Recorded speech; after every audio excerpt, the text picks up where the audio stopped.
बिल्ली बनी टीचर, जानवरों का पहला स्कूल। चलो हंसें। एक दिन जंगल के सब जानवरों ने फैसला किया कि अब हम भी तालीम हासिल करेंगे। सबने मिलकर एक स्कूल बनाया और टीचर के लिए सबकी नजरें बिल्ली पर जाकर रुक गईं, क्योंकि वो सबसे ज्यादा समझदार और संजीदा लगती थी। बिल्ली ने चश्मा पहना, हाथ में छड़ी ली और बोली, चलो बच्चों, आज से पढ़ाई शुरू। लेकिन जैसे ही क्लास शुरू हुई, बंदर ने सीटी बजानी शुरू कर दी। खरगोश किताब पर ही सो गया और कुत्ता बार बार पूछ रहा था, मैडम लंच कब होगा? बिल्ली ने गुस्से से कहा, जो शोर मचाएगा उसका मछली वाला लंच जब्त कर लिया जाएगा। ये सुनते ही सब जानवर चुप हो गए।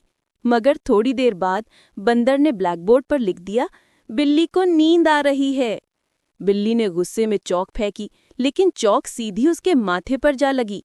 अब तो पूरा जंगल हंसी से गूंज उठा।